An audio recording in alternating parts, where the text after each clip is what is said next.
Welcome one, welcome all to SimSpeed TV on this beautiful Thursday evening. It is Dirt Night and it's the fourth round of the Wheelman Challenge presented by Buffalo Motors, run by Oceanic Dirt Sim Events. It's a different car track combo every single week and we got 6 rounds of which we have completed 3. We're now in the second half of the season and we're kicking things off with the UMP modified at Lanier National Speedway. It's going to be a fun one. I'm Reese Gardner and Cameron Dance is joining me in the commentary box tonight. As always, welcome Cam.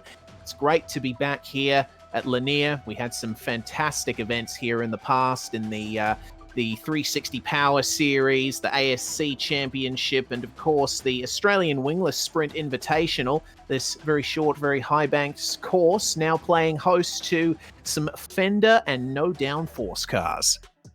Yes, certainly. This track always seems to throw up some really, really good racing, regardless of what the car is. So looking forward to what tonight's going to produce and seeing what these UMP modifieds are going to be in terms of how they're going to race and how the drivers are going to cope with them. Yes, indeed. It's going to be a surprise for the drivers since this car is not very widely used in the AusNZ Dirt Sim community. Also a big surprise for myself and Cam because neither of us have ever seen a sim race in these cars, let alone taken part in one. So it's going to be quite the interesting night. Let's take a look at where Lanier sits on the globe then. It's in Georgia, and you might be surprised if you're unfamiliar with this circuit as we zoom on in towards Atlanta, Georgia. It's quite close to an icon of American motorsport. Oh, what's that? That's Road Atlanta, and Lanier National Speedway is right across the road. That's pretty awesome. Of course, Lanier National Speedway is in not the best of states in real life at the moment, but thanks to iRacing's laser scanning technology, it has been saved in memoriam indefinitely on the sim, and iRacing's also gone and put dirt over the surface too to bring you all another dirt oval to absolutely pound your way around. We're starting to see drivers make their way out onto the circuit in the final couple of minutes of the practice session. Then, of course, we're going to move on through into a 4-minute qualifying session where every driver has 2 laps to set their best time. And then we move into the heats. They're 8 laps each, and the top 4 transfer through to the feature. Let's take a look at the championship standings, because Bradley Oldfield, after a win in the trucks at Eldora and keeping up his excellent run at Weed Sport in the midgets, he now leads the championship by almost 200 points there over Harry Stewart. Harry, of course, taking victory in the feature at Weed Sport. That's moved himself up into second place in the standings. Between Darcy Wilson and Caden Brown, though, it's looking incredibly close. Yeah, it certainly is. It's developed into a very, very interesting championship because of the fact that we've had so many different car and track combos that's really thrown a cat amongst the pigeons, as they say. So it's, going to be interesting to see what happens in these last 3 rounds or so and who's going to come away with this title. It's probably in favor of Oldfield at this stage, but who knows what can happen. Yeah, who knows indeed. But we certainly didn't come into this with any great expectations as to who was going to be on top. It's a big surprise for all of us to just see how varied the racing has been, how varied the fields have been. Just goes to show if you really want to succeed in this championship, you need to be versatile. And that's the entire point of this series. So couple of drivers just hanging around at the moment on pit exit. The track is currently closed. We're just waiting on another driver to come into the server and then we can move on forward with this event. But that's a very nice view of Lanier National Speedway. It's quite a wide circuit, only 600 meters long, but there's plenty of space out there on track.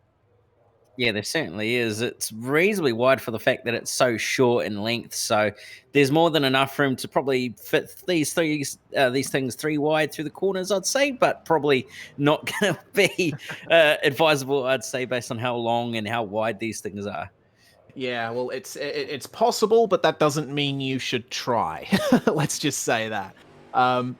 So we've got the first cars going around at speed now, and showing that very difficult to power one of these things out of the turn, you have to be very careful to make sure the car is as straight as possible on the exit. You don't want to go into the corners too hard because the wall is going to be waiting for you at every opportunity. And of course, these cars very long as well. The bodywork actually extends quite a bit behind the rear wheels. So you got to have a good amount of spatial awareness as well. Yeah, you certainly do, and there's no grip in terms of downforce either. So it's very similar in the way to the midget and the wingless sprint car, where you've actually got to really wheel the thing around and really actually use the grip that you've got and throw it into the corner as hard as you possibly can without throwing yourself into the wall. So it really is quite a difficult car, and with the fact that it's so long and wide as well, it really kind of throws your senses off as well, especially if you're used to the likes of the sprint car and the midget and that sort of stuff, which majority of these drivers will be used to, where it's so small and compact and you usually know where the wheels are in relation to each other. Whereas this thing, there's a massive amount of bodywork out the front, there's a massive amount of bodywork out the rear. It's just going to throw a lot of drivers off, I reckon. Yeah, indeed. The looks of the car might throw some people off if they're unfamiliar with this kind of racing.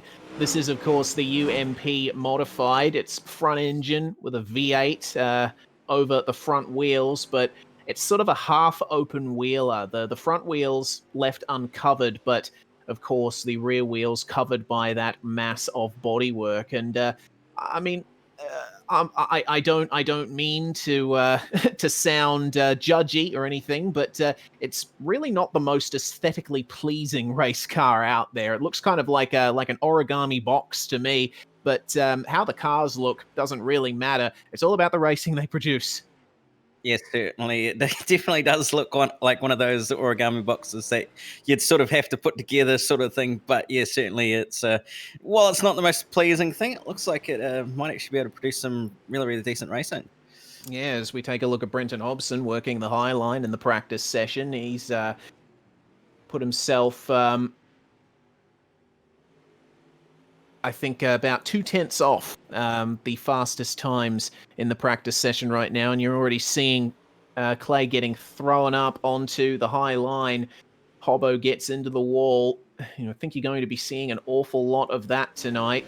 Just watching how these drivers fire it into the turns, you really do turn hard left and try to get towards the inside, but the car rotates quite a bit. And it's all about getting the rotation to the point that you're pretty much in a straight line once you get to the exit. It seems like the majority of drivers preferring the middle to low line here, at least early on in the night. It looks like the high line is not the place to go, not least because these cars are so unwieldy up there.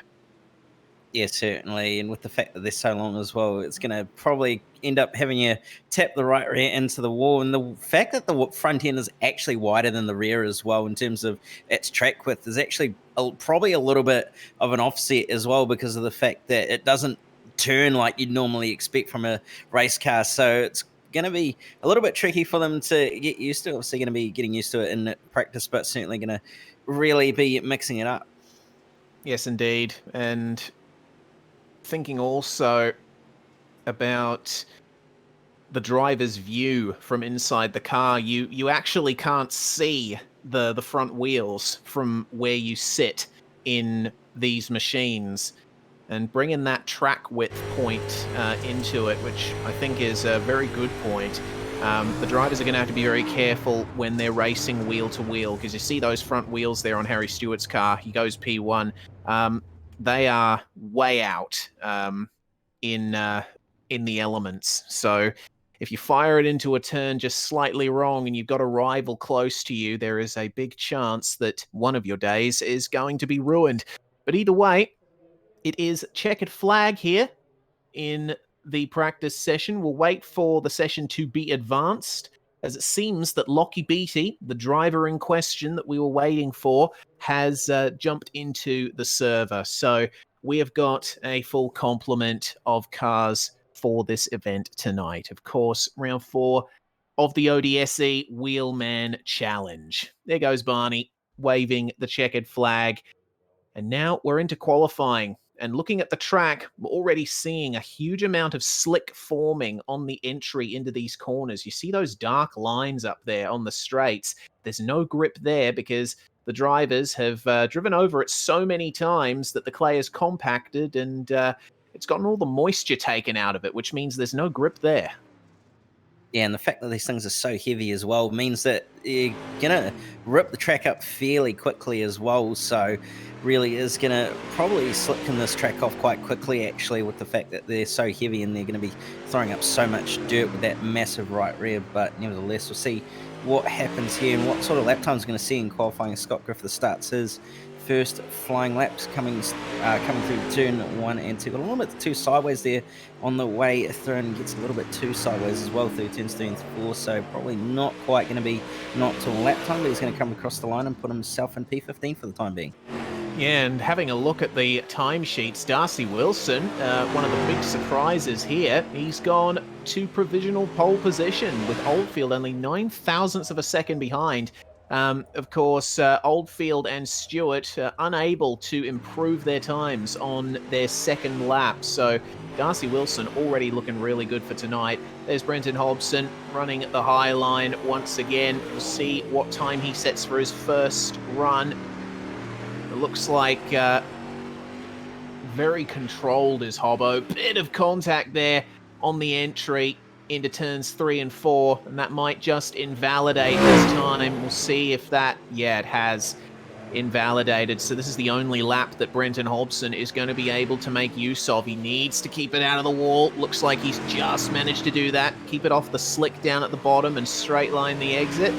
And that time's going to be a 14.872, or 0.782 rather, and that puts him just outside the top 10 on the timesheets. But Kane Della, right there, taking the provisional pole from Darcy Wilson.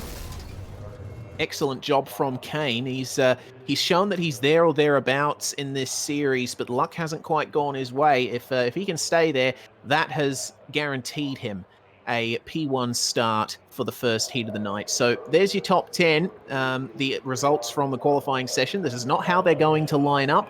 They're going to be split off into their groups for the heats. So basically means that Della, Wilson, Oldfield, and Stewart, at the very least, are going to be your pole sitters. But interesting to see that that Della and Wilson have found such great pace here, as well as Billy Ryan there in P5. Yeah, certainly. It's really a bit of a mixed up order, and you've even got the likes of Vickers and Lockie Beatty and a few others up in that top part, or top half of the order at the moment in qualifying. So yeah, it's really, really interesting to see. And there's even nothing in it between the times as well. Not even a 10th separating the top 10. So it's really, really close, especially with the fact that you've got so many different drivers in that top 10. Yes, indeed.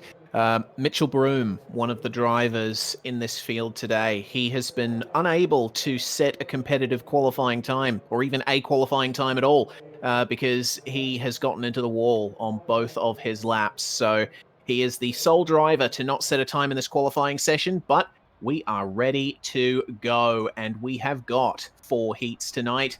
The first of which lines up as follows. It's Kane Della and Billy Ryan on the front row, with Jaden Russell and Trent Gosley on row 2. Jaden Russell, of course, taking a podium in the feature last round. Can he back that up here? Braden Shute and Bradley Minshall on the third row of the grid, with Clayton Davies and Aston Hurley rounding out the 8-car field. And, I mean, we're only 1 heat in, but Cam, this is looking like quite the competitive field. Yeah, it certainly is. It's looking really, really good in terms of what we're going to see in terms of racing based on what qualifying was. So, yeah, looking forward to this one. And what we're going to end up seeing is probably going to be quite the quality product. Yes, indeed. Hopefully the drivers can stay out of each other's hair and as they get used to these very wayward machines, and be able to get some fantastic racing out of this one. Already raring to go is the number 33 of Billy Ryan, and he leads them away behind the pace car. Kane Della, a little bit slower getting going, but there's no pressure on him from here. It's just a case of touring around behind the pace truck for a couple of laps, and if my eyes don't deceive me, Della is running a Mystery Machine livery, which he gets props from me.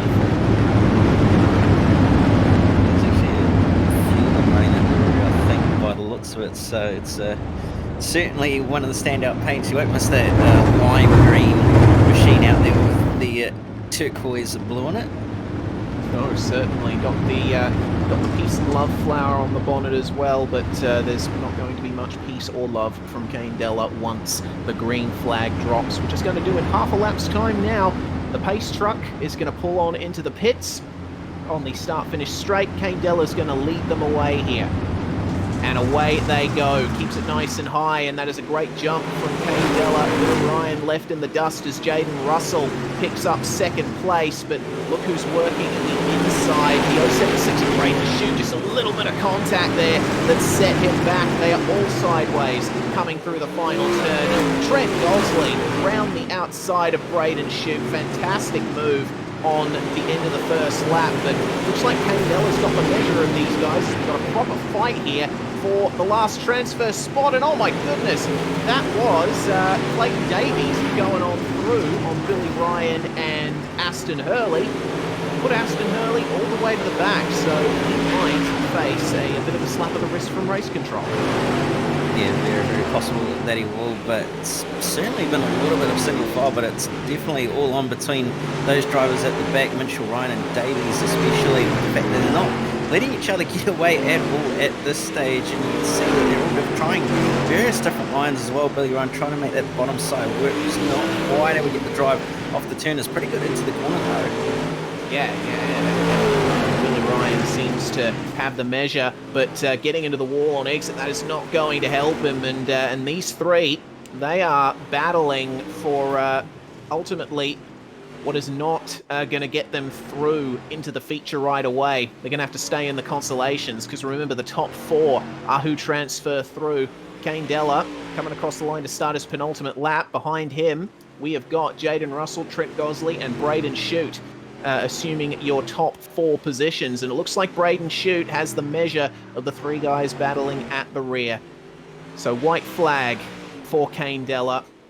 He's going to have led this heat from start to finish, and he seems to really have the measure of the UMP modified. Could be on for second as Jaden Russell has to go high to protect from Trent Gosley, but there goes Kane Della to take the first heat win of the night. It's Russell and Gosley completing the podium, and Braden Shute in fourth.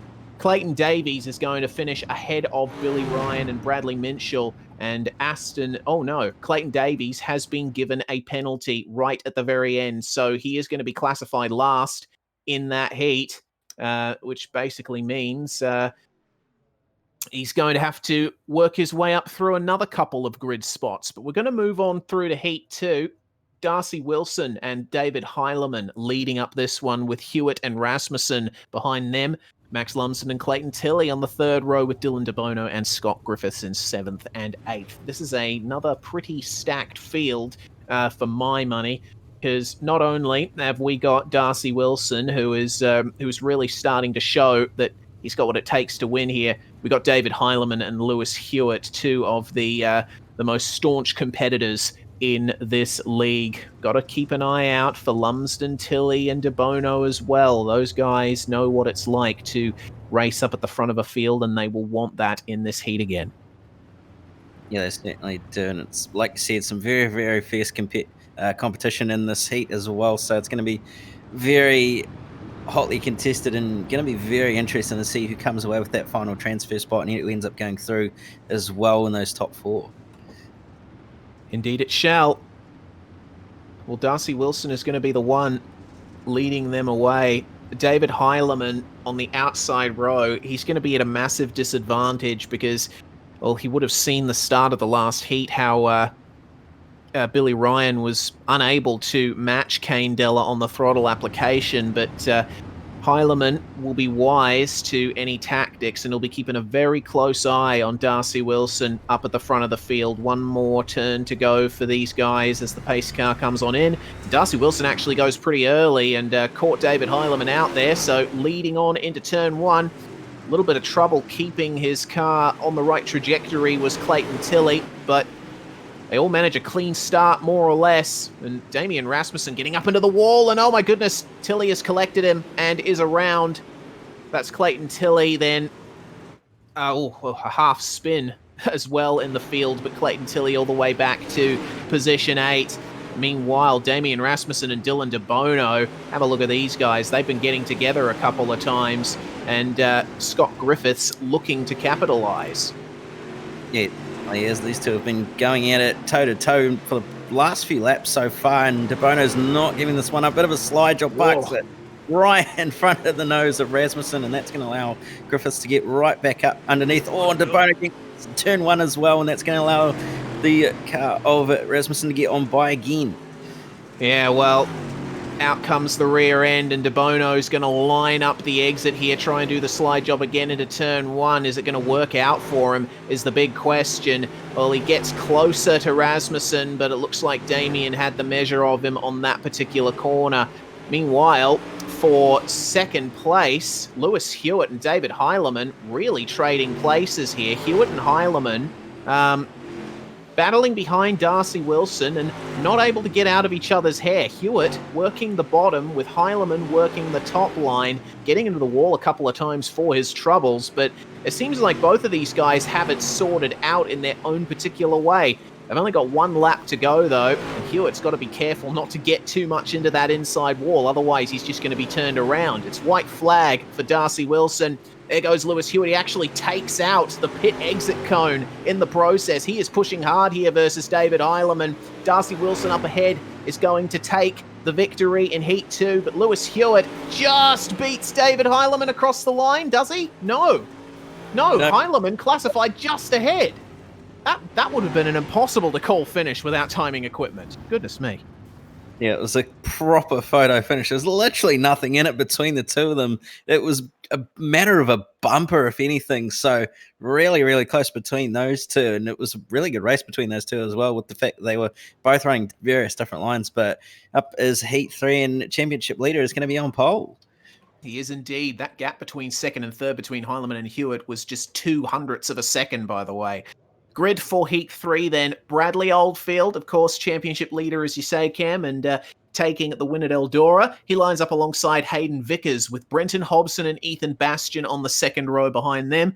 Nathan Clark and Jacob Dixon line up on row 3, and it's Caden Brown and Mitchell Broom rounding out 7th and 8th place.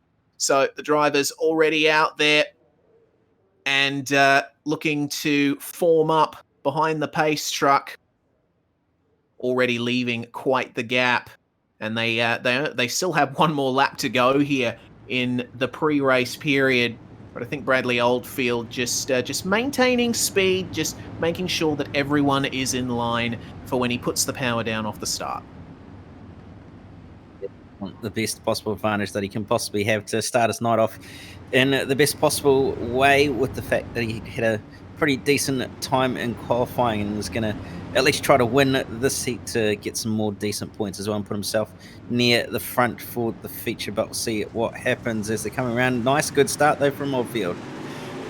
Absolutely good start from Oldfield, and Brenton Hobson capitalising as well, moves up into second ahead of Hayden Vickers. He has to slot back in up on the top line, makes a bit of contact with the rear of Hobbo, but the number 30 of Ethan Bastian taking great advantage of this and worming his way through both Hayden Vickers and Nathan Clark. The number 3 of Jacob Dixon looking to do the exact same. This is great racing here for the final couple of positions, in the transfer 4 wide on the exit of the last corner, and shuffled to the back was Caden Brown and the number 97. These guys are getting pretty hectic back here. And then leaving nothing on the table as well. And that's a car in the wall. Ethan Bastian just clipping the outside wall. Is going to drop behind the number 3 of Jacob Dixon. But car in the wall. Yeah, big hit into the wall for Hayden Vickers. He actually went straight into the pit exit wall, just overcommitted to the inside of the corner. So he's at the back now. Oldfield still leads from Hobson, from Clark, from Dixon here, who we focus on.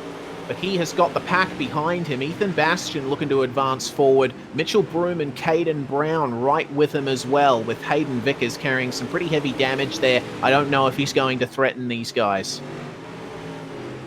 Doesn't look like he's going to really stand a chance, with the fact that that front end's probably going to be very, very second-hand after hitting that pit wall. But you can see it's still on for the final spots on the podium. Nathan Clark still keeping Brenton Hobson honest, and Hobson keeping Oldfield honest as well. So going to be very, very close. But Hobson is coming under a lot of pressure from Clark, who's trying to run that bomb side of the racetrack and using it to his advantage to get nice, good runs through the corner, but then just lacks on the exit with the fact that Hobson's slightly higher and gets some nice, good exits. So very, very even, but I'd say it's probably going to be in favour of Hobson. Well, we'll have to wait and see. For Bradley Oldfield, on the other hand, it's a nice, easy victory for him. Between Hobson and Clark, it looks like Hobson just got it at the line with the exit on the outside, using that fresher clay to his advantage. What was that gap at the end of it? Crazy stuff there. It was 0.04 of a second between Hobson and Clark there for the final 2 podium spots, and Dixon joins them in moving forward into the feature. Okay, we've got one more heat to go now, and this is quite the front row, quite the top everything, really. Harry Stewart and Lockie Beattie line up on the front row, with Ashton Manif and Brad O'Brien behind them. Aaron Kelly, Luke Payton, and Nathan Norman in this 7-car field to finish off the preliminaries tonight before we go into our double B main. It's going to be very, very interesting to see who ends up making these final few transfer spots and who's going to have to scrap it out in that B main, which is looking pretty competitive actually at this stage, with the fact that there's been so many decent drivers miss out as well, who have been starting up the front end of the field and had some decent pace, but have had moments during their race. So going to be very, very interesting to see what happens. Indeed. I have to keep an eye on Lockie Beattie as well, because I'm noticing he's flashing a little bit, might be experiencing some technical issues.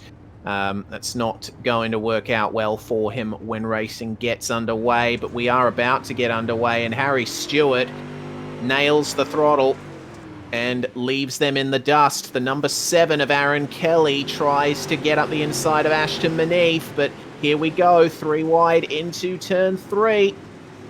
Aaron Kelly working the bottom, at Brad O'Brien squeezed up to the top there by Ashton Manif. He's going to keep working this outside line as we see continuing for Lockie Beattie those technical issues. O'Brien just shuffles on ahead of Manif on exit, and now it's going to be Mr. Oh my goodness, there he goes into the wall, the number 16. Oh, there we go. Lockie Beattie, I think, is out of this one, and those technical issues. Well, when there's cars racing around you, they don't know where you are, and obviously there was contact made on his end. So now Ashton Manif going to be fighting for second here with Brad O'Brien, and Aaron Kelly is the one who occupies the final transfer spot. 5th and 6th, Luke Payton and Nathan Norman are battling pretty hard behind them, and looks like it might be on for this final 4th transfer spot.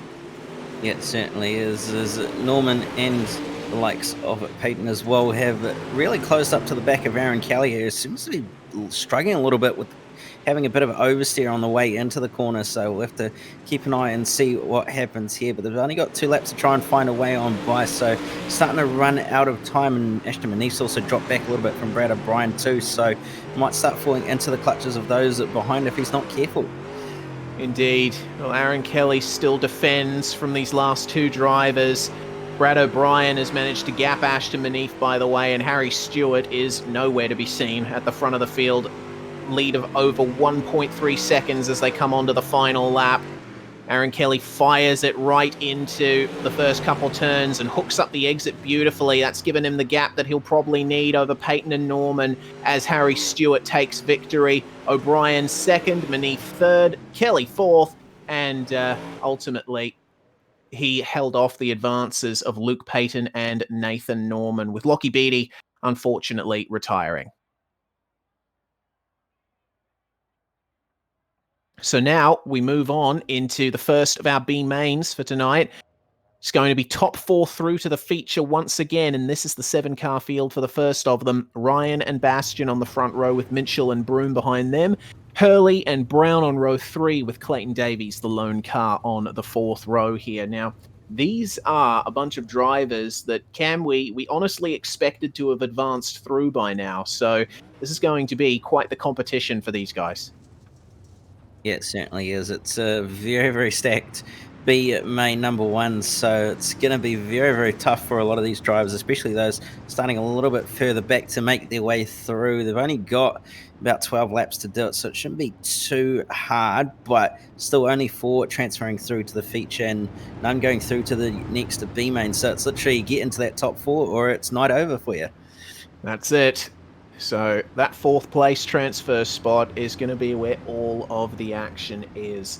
And Billy Ryan starting on pole here. He's going to have the advantage as always, but Ethan Bastian there on the outside, he showed that he really wants to get into the good books in the UMP modified. So I'm interested to see the lead battle between Ryan and Bastian. Bradley Minchell as well behind Billy Ryan on the inside row. Let's see how they time the start. Looks like Billy Ryan timed that really well. He has left them all sleeping. Ethan Bastian assumes second then, coming out of turn 1. There's contact at the back. That's Caden Brown along with, goodness me, Clayton Davies and Mitchell Broom all coming together out of turn 2. So the top 4 have broken away, and it looks like it might be night over already for Brown, Broom and Davies. Yeah, very much so, but still plenty of racing to go, and who knows what's going to happen between these top 4 as you've got the likes of Billy Ryan riding right up against the outside wall, almost putting it into the pit exit as well, so getting very close to the concrete there was Billy Ryan, but he's making it work very, very well as he's closed up onto the back of Ethan Bastian at a rapid rate of knots. Yeah, absolutely. Well, Ethan Bastian taking the lead there from Billy Ryan, who obviously got into the wall a couple of times over the last couple of laps, and this one goes for 12 laps, as you can see on the top left of your screen. Apologies for not highlighting that beforehand. Ryan gets into the wall once again down the front stretch, but he's using the inside line as much as he possibly can. There's almost no effort there to try and gear up the momentum around the outside. Billy Ryan seems quite comfortable down there on the bottom, but Bradley Minchell on the fresh clay up the top, looking to go through, moves to the inside, and there is the slide job, and he was well ahead of Ryan by the time they made it into the corner, so that is then second place for Bradley Minchell. In 4th place, though, Aston Hurley will have to wait and see if he can hold off the advances of Caden Brown, who is starting to recover there in 5th. Yes, certainly is trying his best to try and recover, and he's not doing too bad of a job of it either, running not too dissimilar times to those in the top 4, but a little bit of contact going on there. As we were saying that, Caden Brown got into the wall, and now he's right back in the clutches of Davies and Broom. So it looks like over these last couple of laps, the real fight is going to be for position 3, because Billy Ryan is facing massive pressure from Aston Hurley and almost making contact, the two of them there, just up at the front, the foreground, of that camera angle. The number 17 of Bradley Minchell can do nothing to stymie Ethan Bastian here. There's a big gap there out to the front as they come across the line to start the penultimate lap. For 3rd place, though, through goes the 99. He's going to try it once again, but Billy Ryan gets him back on the exit. Excellent job from Ryan to do that. And shifts on ahead of Aston Hurley once again, but the over-under is going to continue over this last lap here. Ryan's still on the outside. Hooks up the exit beautifully, but they get together on the exit. Up ahead, Ethan Bastian is going to take victory with Minchell in 2nd, but it looks like it's just going to be Aston Hurley grabbing 3rd from Billy Ryan at the end of it. Billy Ryan, though, finishing in the top 4, he's going to transfer straight through to the feature. Clayton Davies, Mitchell Broom, and Dylan DeBono, we didn't expect to say this, but they got to go home. Yes, certainly, especially with the fact that they had some decent pace early on in the night as well. So it's going to be an early night for them, unfortunately, but going to be another early night for some people in the 2nd B main as well. Indeed. The top 4 are going to transfer through to the feature from this race as well. DAMIEN Rasmussen and Luke Payton line up on the front row with DeBono and Norman behind them, with Scott Griffiths and Lockie Beattie 5th and 6th. Clayton Tilley and Hayden Vickers in 7th and 8th. So back to the heats grid car count. But this is going to be quite the 12-lapper. There's Dylan De Bono, Nathan Norman, two drivers that I'd expect to be fighting hard for those top positions. Damien Rasmussen as well there in the 221. He is a driver that showed some brilliant pace early on in the night, but of course his luck has not smiled upon him. Yeah, certainly he needs a little bit of luck to try and get a result here, especially with where he's sitting in the championship as well. So he'll be trying to at least recover some sort of points and hoping to have a good night for once. Yeah, well, we'll see how they line up then at the end of this 12-lap race. Keeping very close behind the pace truck are these guys. But surely they'll let it pull away a little bit on this formation lap here. So on the inside row, we've also got Scott Griffiths and Clayton Tilley. So they're going to have the advantage being right behind Damien Rasmussen off the start. But there's an awful lot of slickness around this circuit. And they are staying very close to the pace car for this start. Rasmussen immediately goes for it, and it looks like he's taken both rows by surprise there. Number 96 and Nathan Norman trying to go up the inside of Luke Payton, but unsuccessful coming through turns 1 and 2. Scott Griffiths is going to be down on the inside, and it looks like there's not much grip to spare at all down there on the bottom, as it is 3 wide almost coming into turn 1. Griffiths contacts the inside wall, and Nathan Norman ends up making contact with him there. Griffiths shuffled back now to, it looks like, P6 as the race continues. These guys are all together on track at the moment. I have not seen a race like this yet, and oh no, just as I say that, that looked like a bit of a concertina there, because Clayton Tilley and Nathan Norman making contact, and Luke Payton getting the worst of it there. Have a look at Scott Griffiths, though. He's managed to take the lead here from Damien Rasmussen. He certainly has, and running that bottom side of the racetrack as well to his advantage, but just behind it's all on for that final transfer spot between Vickers, Tilley and Norman. Norman on the bottom side, while Tilley and also Vickers up on the top side trying to catch up to Rasmussen. Oh, Rasmussen in the wall ever so slightly, but you can all see their line is doing a little bit, and you can see Norman is trying to make that bottom side work as best as he can, but just can't quite seem to line it up right. Yeah, you need to be on the outside if you want to get the best exit here. Oh, or you can count on Clayton Tilley getting into the wall. That was almost the position there for Nathan Norman, but didn't end up happening. Luke Payton at the rear now, as we've seen Lockie Beattie and Mitchell Broom both retire from the server. Scott Griffiths continuing to lead now from Hayden Vickers as Rasmussen continues slipping back here. He's now been overtaken by Clayton Tilley coming into turns 1 and 2, and it looks like Nathan Norman is going to get him as well. Where has Rasmussen's pace gone? Yeah, certainly. It's a big question of where it has it gone as well, with the fact that it's a fixed setup. So really is struggling at the moment, possibly just getting caught out by the slick conditions or the way that the track's forming, but who knows. And he's dropped right behind Nathan Norman now, so he's outside of a transfer spot at this stage, and he's really going to have to hope for a miracle. Yeah, looks like it. But Norman hooks up the exit again and just gaps him slightly. Meanwhile, for the lead, Hayden Vickers chasing Scott Griffiths, and have a look at P3 up the top. Clayton Tilley working the outside very nicely. This could be a 3-way battle for the lead on the final lap. It is now lap 11 of 12. And Tilley just biding his time here, working away at the wall up the top.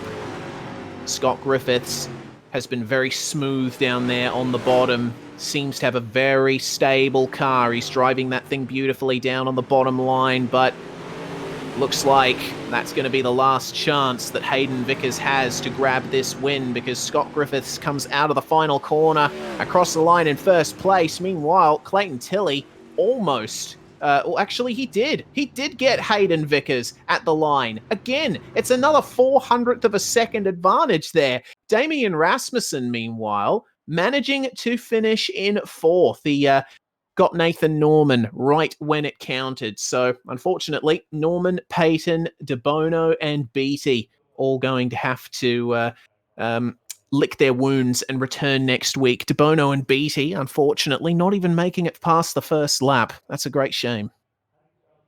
Yes, certainly is. It looked like they showed some reasonable pace as well, but unfortunately it's going to be the way that it is, and they're going to have to come back and hope next week and hope that they can make the feature. Yes, indeed. Well, now we get a chance to catch our breath. It's the warm-up session before the feature goes live. Oh, no, we're going to go straight into it, apparently. Just waiting on the... cue from race control. And there we go. Brady Baldwin, our race director, has advanced through to the next session. So these drivers trying to make their way out on track. They're not going to be able to because we're going to go straight on through into this feature session. It's 30 green flag laps here around Lanier in this magnificent field of UMP modifieds, and this is how they line up. It's Della and Wilson on the front row with Oldfield and Stewart behind them. Oh, what a top four. What a top six even. Jaden Russell and David Heileman on the third row there. Brenton Hobson is joined by Brad O'Brien on the fourth row, with Trent Gosley and Lewis Hewitt rounding out the top 10. This is a great feature, it looks like. Yeah, it certainly looks like a very, very good one. And then behind the likes of Hewitt, you can have Clark, Mineef, Shute, Lumsden, Dixon, Kelly, Bastian, Griffiths, Minshall, Tilley, Hurley, Vickers, Billy Ryan, and Damien Rasmussen rounding out the 24-car field. Indeed. Well, Damien Rasmussen will be counting his lucky stars there after he almost missed out on the transfer spot in the second B main. But now, starting on the back row, he has got the whole world ahead of him in this one. Kane Della and Darcy Wilson have the whole world behind them and looking to grab their spot. So this is going to be, I think, the first true test of Kane Della in this series, because he's shown great pace many times over the course of the season, but never quite been able to capitalize on it. Now he is starting from pole, and in a car he seems comfortable in.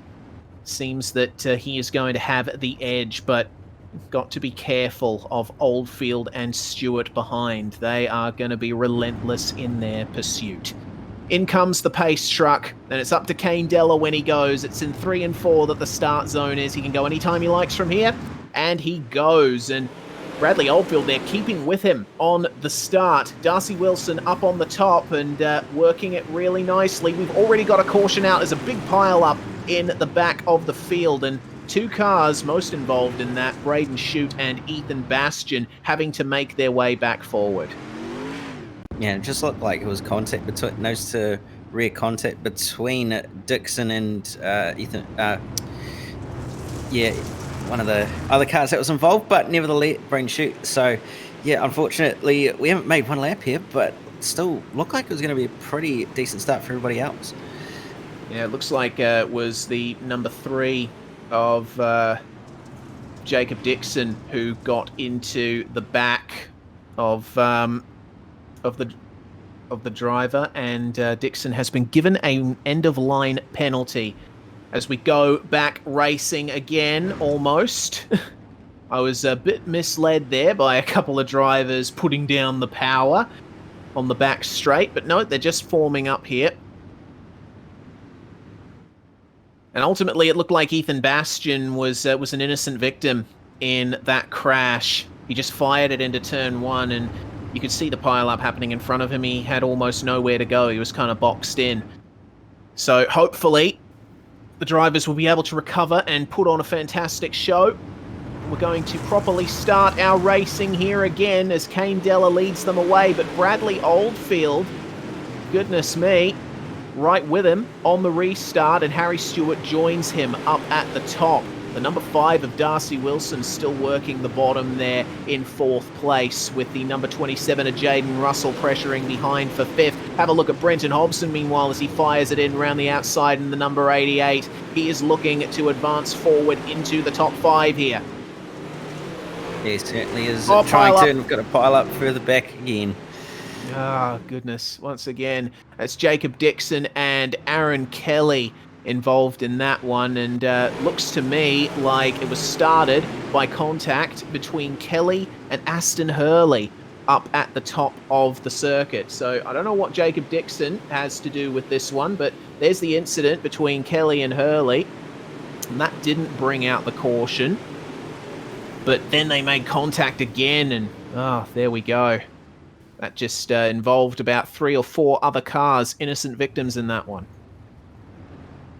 Yeah, certainly. And with it being such a short and small track as well, with these cars being so large, I guess, it really does make getting involved in incidents a lot easier and a lot harder to avoid as well, with the fact that it's so small of a track and so big of cars as well. So really going to be a matter of survival for a lot of these drivers at this stage especially.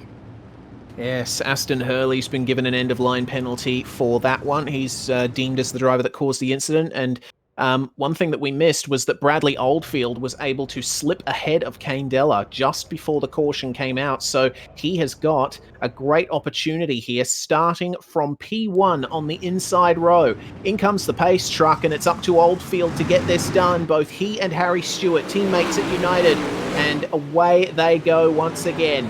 So it's going to be Della working the top along with Wilson and Russell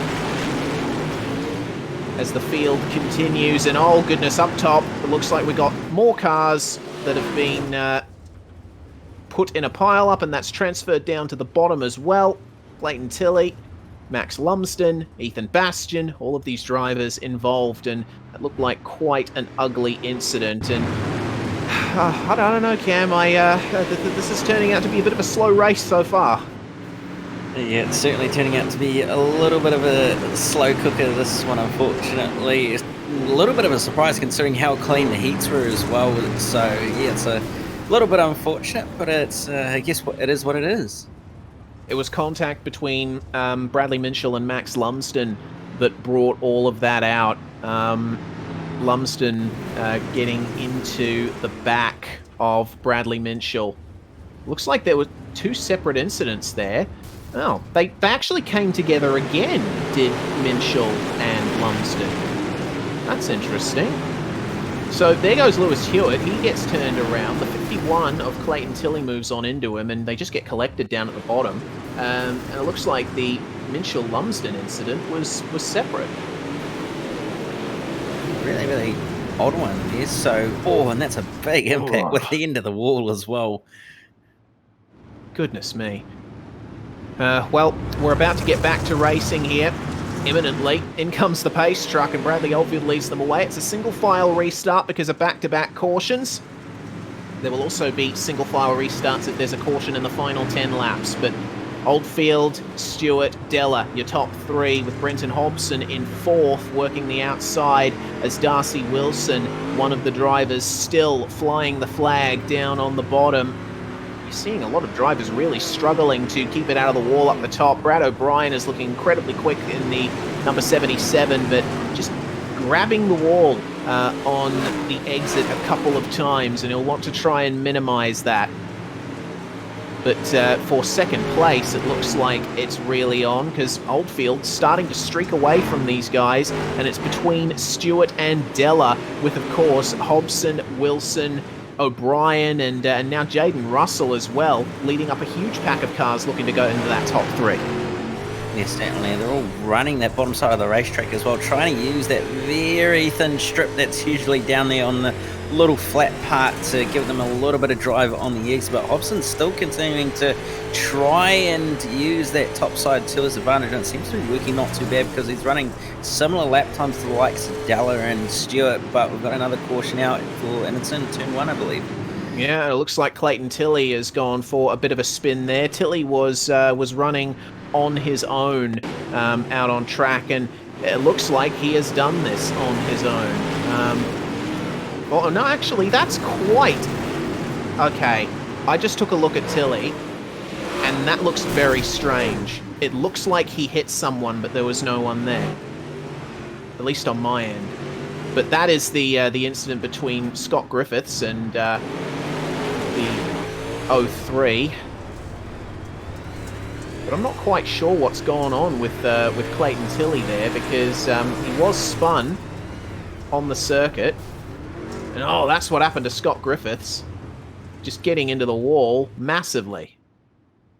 Yeah, clipping that inside wall with the left front end, it actually flipped him up over, and Lewis Hewitt left with nowhere to go really, and straight into him. So probably going to say the caution was due to that, but certainly a very, very odd situation for Clayton Tilley.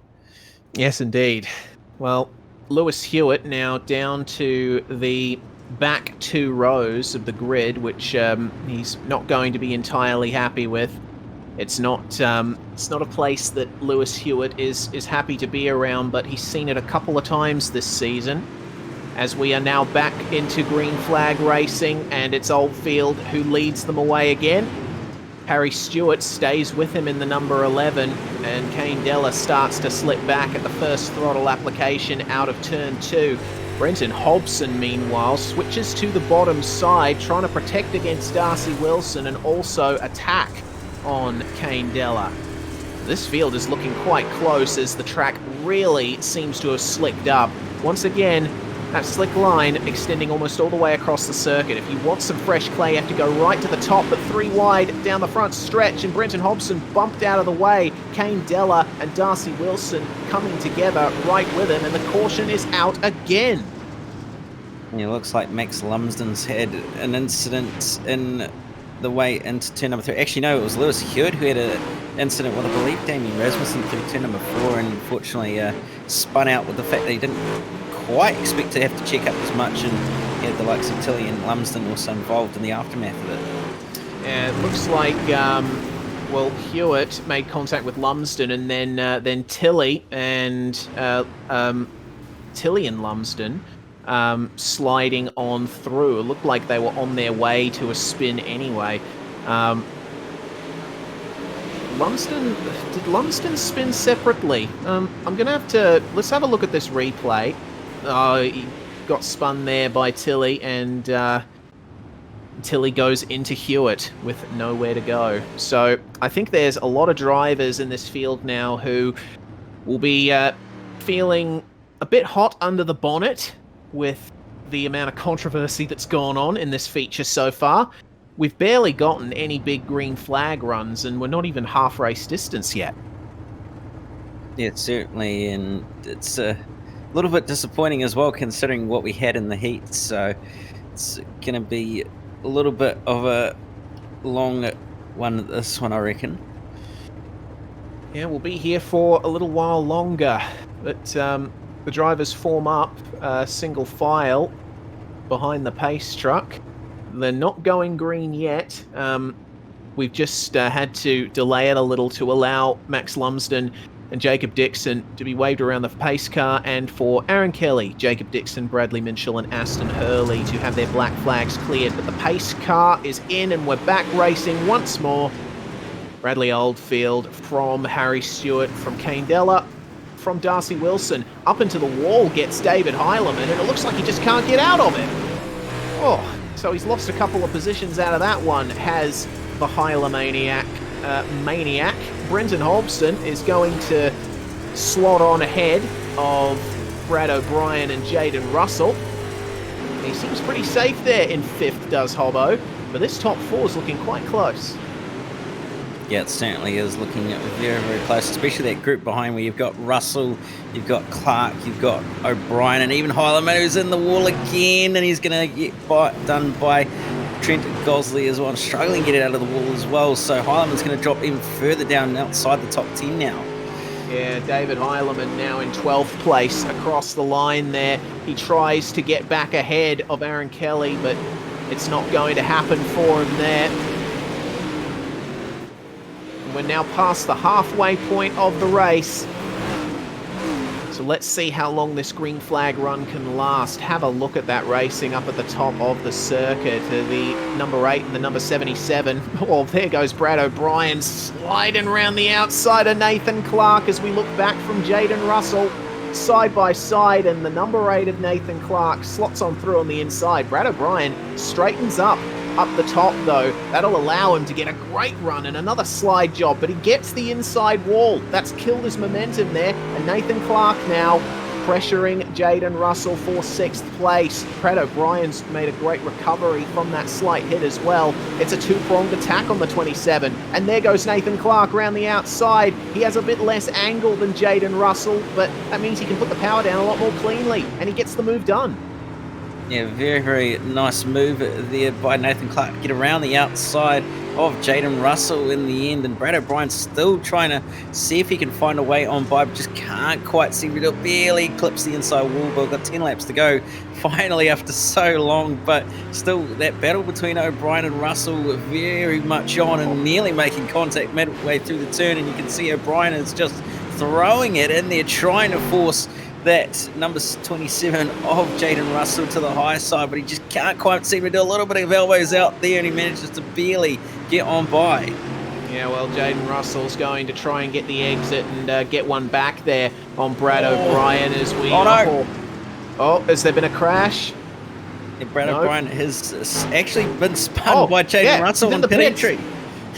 Oh, no! Brad O'Brien! I think he's gotten massively shafted out of that. We'll have we'll get the replay if there's another caution or just after the race. Oh, there we go, David Heilemann. Well, the wall tried to be his friend, and now it has consumed him. Hayden Vickers down in the pits as well as Braden Shute up in the wall as well. What is going on out there? I'm not sure what's happened, but suddenly a light switch has been turned on, and suddenly there's just all sorts of drama going on, but it's certainly all on at the moment for Bradley Oldfield, who's having to deal with a lot of traffic at the moment with the fact that they're now onto the back of this train of cars at the back of the field. But you can see Harry Stewart trying his best to get as close as he can to the back of Bradley Oldfield, just can't quite seem to do it at this stage. Yeah, that's a big shame there for Harry Stewart as they make their way past, starting lap 27 of 30. It's 4 laps to go for these guys, and Oldfield sticking to the inside as all the lap traffic sticks to the outside. It's good to see that these drivers are giving each other a lot of space, but Max Lumsden and DAMIEN Rasmussen, they came together a couple of times there and almost got into each other. Aaron Kelly and Trent Gosling, meanwhile, battling for 7th and 8th here, with Jaden Russell trying his best to hold on to a top 10, but down on the inside it just doesn't seem to work. But it's penultimate lap for our leader. Oh, whoa, whoa, whoa. The number 4 getting into the number 7 up at the top there. But it seems like they've managed to stay out of trouble. Meanwhile, Bradley Oldfield is going to come round here and end the race just about. It's lap 30 of 30, and Bradley Oldfield's going to come across the line to take the victory in the feature here at Lanier in the UMP Modified. An excellent performance from the championship leader. And it's going to be Harry Stewart and Kane Della in 2nd and 3rd out of this one. So, excellent job from those guys to hold on up the front. But man, a lot of unhappy drivers there in that second half. Yes, certainly. There was a lot of drama going on in that second half of that race, especially further down the pack as well, with the fact that there was a lot of archie-barchie going on. But certainly in the end, we did actually get not too bad of a race in the end, and this is the replay of what happened between Brad O'Brien and Jaden Russell. As you can see, banging and barging each other out of the way through turn 1 and 2, and then you can see Russell does sort of a bit of a serve, and O'Brien actually clips the inside wall, and then unfortunately Russell left with nowhere to go, and just sliding on into pit lane goes Brad O'Brien, and unfortunately his race is over from there. Man, that looked so painful. He was right there. If only the car would have turned a bit better at low speed, he would have been able to get back out there. And this is what happened to David Heilemann, of course, getting right into the wall. And he was flirting with danger that whole time. Just went too hard into turn 1, slid up into the wall and just couldn't get out. And then contact from behind with the 33, and Heilemann tried recovering. Well, Hayden Vickers was the one who made contact with him there, and I think that is what spawned the retirement of Braden Shute as well, among others. Yes, certainly. It looked like it was a little bit of a mess there with the fact that he had cars going every which way and ending up in the wall as well, but nevertheless it was a way to end it for some drivers and a way to not end it for some drivers. Absolutely. So at the end of it there, your top three, Bradley Oldfield, Harry Stewart, and Kane Della. Speaking of whom, we are going to bring them all in for our post-race driver interviews. Starting off, of course, with Bradley Oldfield. G'day, Brad. Good to see you back in the box with another feature win in the Wheelman Challenge. Oh yeah, thank God. A couple of weeks in a row I've been leading and sort of throwing it away on the last couple of laps, so this one feels pretty good. Always knew this track was sort of going to go locked down on the bottom, so I know I just needed to keep a straight car down there and keep consistent and come away with the win. Of course, the UMP modified is incredibly unfamiliar to the majority of this field, and it obviously takes quite a bit of effort to wheel one of these around Lanier fast. It's Cam told me it was a bit of a cross between a late model and something a little more snappy. What do you think? Yeah, they do drive very similar to a late model. You know, the rear end is quite much the same or pretty close anyway. But it's just that front end because you can't do too much with that front end, and it always acts a little weird. But you just got to try and be ready for anyway. The setup that was given tonight was pretty good, so it was fairly easy to drive for everyone. But yeah, they do drive a little weird, but yeah, it's just is what it is. Yeah, well, it seemed like you had the measure of Harry Stewart once, of course, you got past Kane Della. I guess just a case of once again sticking to the bottom and keeping it straight. Did you think at all during the race maybe you should use the top line a couple of times, or were you just comfy on the bottom? I did use that top a little bit at the start of the race, and it was sort of there, but it wasn't quite there. And as the race went on, I just seen it getting worse and worse. So I knew for sure the bottom was where I wanted to be. If anything, I could have drifted up to the middle, as I did in those last couple of laps. And it's only like half a car length, but it just allows you to get that extra run down the straights. Not much in it, but you just got to make sure your tires aren't wheel spinning. You just get the grip and drive forward. Well, with this performance tonight, you should extend or at least consolidate your championship lead. So it's looking like a good last two rounds of the season for you, Bradley. Before we let you go, is there anyone that you'd like to thank? First of all, just all the boys back at United, Steve for the spot, as well as congratulations are in order for Harry and Kane on their second and third. You guys for doing the stream, Brady for running the league, and a couple sponsors, including KCLD Cleaning, Origin Graphics, JR Productions and Media, 87 Creative, Ultimate Dirt TV, and yeah, I think that's it. Bradley Oldfield, feature winner at Lanier in the UMP modified. Great performance. Next up, we're going to chat to second place man Harry Stewart. He has stood by with Cameron Dance. Yes, certainly. It wasn't quite the same result as last week, Harry, but certainly still to get second, it's a very, very good consolation towards the championship. Yeah, it was pretty cool race. It was pretty fun at the end there with the lap cars. I think one time we almost got cleaned up by them, which would have been a bit bad. But yeah, it's good for the championship. I don't think well, Brad probably should have won last week, so I guess this sort of counts for him. Yeah, counts. Yeah, well, I don't even know. But yeah, it was probably not the most interesting race with it all being on the bottom. I think the start would have been pretty cool. It's all been 2x2. I think pretty much the whole field, but. I mean, it's good for us because we got to just sit on the bottom pretty much the whole race and just putt around and just see what happened. But yeah. Yeah, certainly. And obviously, with it being a car, majority of the people aren't really used to. Did you struggle to come to grips with it, or did you actually enjoy it and find it was actually a really, really good car to drive in the end?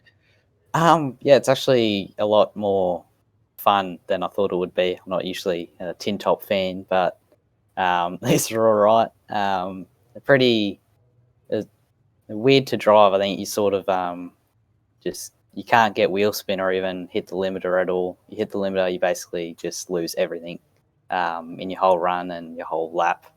So yeah, they're cool cars. Yeah, certainly. And it seemed to provide a reasonable race in the end, but we're not too far away from rounding the championship out, and we've got some interesting cars to come on the calendar. Are you looking forward? Which round are you looking forward to in particular? Obviously the sprint cars because they probably run them a lot more than the late models, but I think the late models were kind of cool, like the UMPs were tonight. I think a couple people run them, but pretty much the whole field doesn't really touch them, especially over here. But yeah, the late models will be cool and different, or something like tonight, but the sprint cars will be probably what I'm most looking forward to be getting another solid top 5 result. Yes, certainly. Well, before we let you go, just any thanks and any shout outs you want to give. Just everyone at United Sim Sports, KCLD Cleaning, High Performance Videos, Origin Graphics, Ultimate Dirt TV, 87 Creative, JR Productions and Media. You guys for broadcasting tonight, Brady for putting on the league, Kane and Brad. I think Brad sort of missed the memo with the Scooby-Doo paint tonight. Would have been kind of cool to see 3 of them up front. But yeah, just everyone around the team that was on tonight, Steve as well.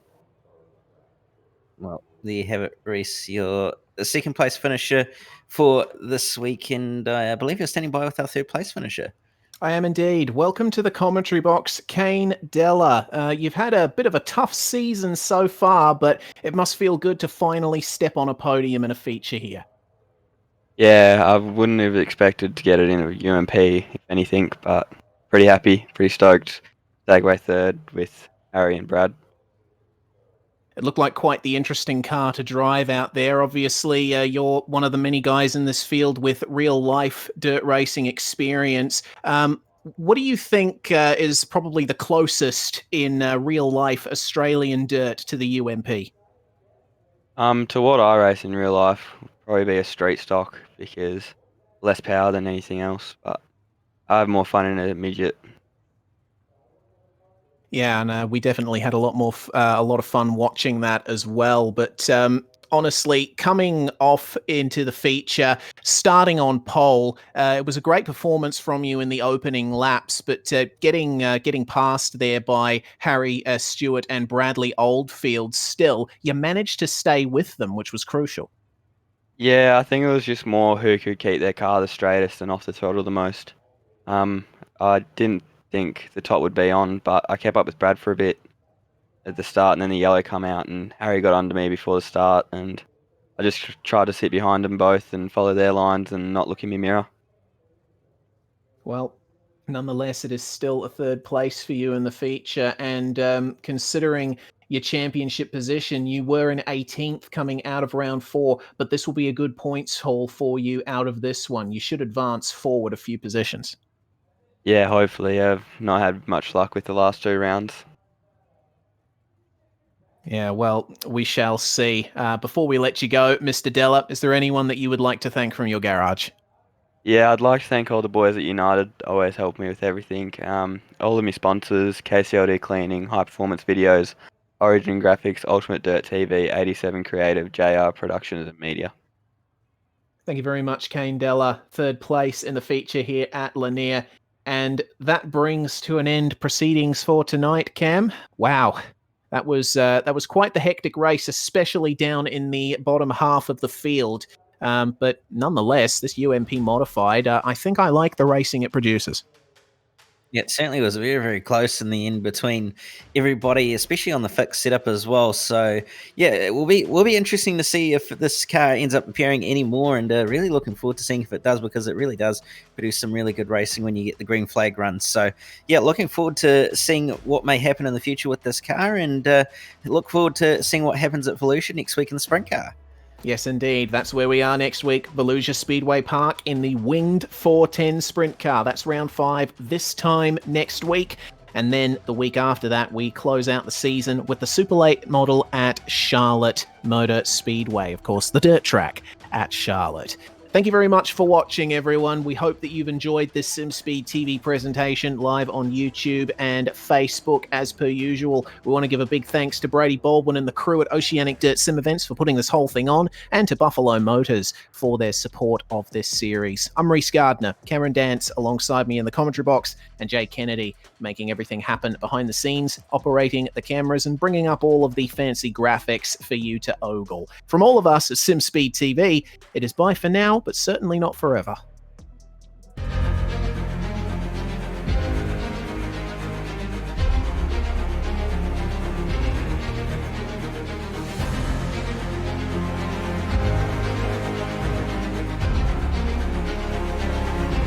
fantastic. This is GT racing right now. He's got traction, he's got rid of the outside of both of them! Maloney! Oh, he's taken Anderson! Anderson's up top! Oh my god! Oh! Big crash! Oh my goodness, half the field's gonna get rolled! Second very close. These guys are want to make their way through the field very quickly. Oh, there we go! Oh no! That's massive! This is it! This is over! I can't believe this! Oh my god! God!